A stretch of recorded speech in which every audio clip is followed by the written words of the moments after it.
c'est un attaquant, il est plein de qualités, on va le découvrir, il répond aux questions de Mohamed Haouchine. Amata, Ibrahim, Samuel. Samuel, c'est le nom. Oui. Et non, c'est Amata. J'étais né à Tanarive, à Madagascar. Oui. Et j'ai commencé à jouer dans un petit club de quartier. C'était un petit club de la quartier, juste comme ça. Et après, le coach Jean-Marc, qui est le coach de l'académie CMC. Oui, CMC. Et c'est eux qui m'ont détecté, m'ont mis dans un centre de formation. J'ai commencé à l'âge de 14 ans dans le centre de formation. Tanarive toujours.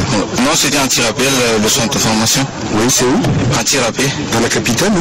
Non, c'est à 3 sur l'autoroute de la capitale. D'accord, oui. Et j'ai resté là-bas depuis 12 ans. Et c'est la première fois que je viens dans un grand club comme le GSK. Et je suis très content d'être ici et de jouer dans un grand club.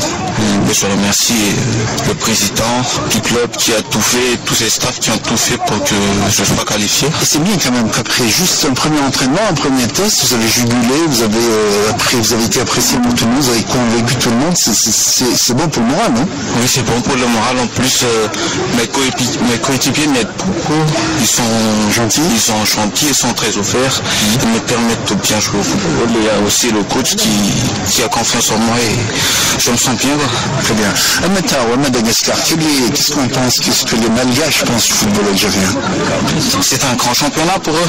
Et comment dirais-je, je suis le premier qui vient de jouer ici et ça veut dire grand-chose chez nous. Ça vous fait loin des milliers de kilomètres quand même. Oui, mais c'est ça le football. Et j'aime ça et ça me fait rien.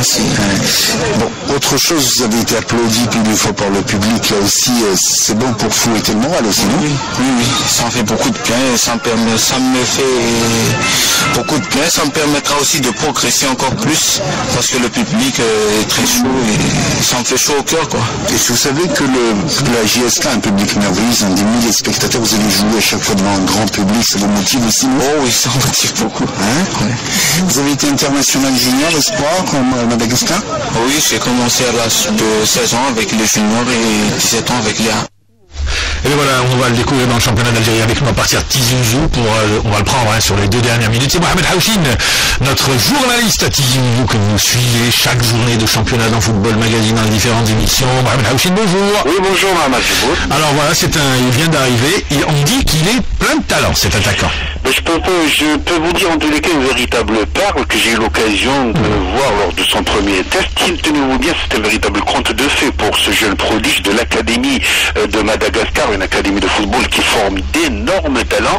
Je l'ai vu, donc il est arrivé, tenez-vous bien, le 31 janvier, c'est-à-dire le jour de la date de clôture, alors que la JSK allait même recruter le Brésilien Zanielli qui disputait d'ailleurs le test. Vous ne voyez pas qu'à la dernière minute, l'ancien joueur du Mouloudia d'Alger, Mustafa Maza, il faut le dire, a ramené un joueur, le propose à la JSK, on le fait rentrer en cours d'entraînement, il a épaté tout le public, du coup ça a fait le malheur du Brésilien Zanielli qui n'a pas été retenu, il faut dire qu'il n'a pas été convaincant, et c'est ainsi que ce gosse, je dis bien, il a 20 ans à peine, il est très doué, beaucoup de maturité, on nous a mis il est international. Oui, international espoir, il a même eu son baccalauréat, très très éduqué, vous savez, pour ça... Une tête bien pleine. Beaucoup d'éducation, ça fait vraiment plaisir, tout heureux, et c'est ainsi qu'on l'a fait signer le jour même au détriment du Brésilien. Et hier, lors du match amical JS Kabylie Olympique de Médéa, je peux vous dire qu'il a eu droit à des applaudissements durant tout le match. Le public kabyle a été véritablement ébahi de découvrir la nouvelle perle. On le surnomme déjà Robinho parce qu'il a à peu près la morphologie du Brésilien, de l'ancien du Real Madrid, mais aussi il nous rappelle un peu Hadj Bougache du Mouloudien, un peu plus rapide, un très très bon gaucher. Mais le problème qui existe encore, il faut le dire, c'est qu'au niveau de la JS Kabylie, on n'a pas encore trouvé malheureusement l'avant-centre de pointe qu'il fallait à la JS Kabylie. Dindan, c'est fini.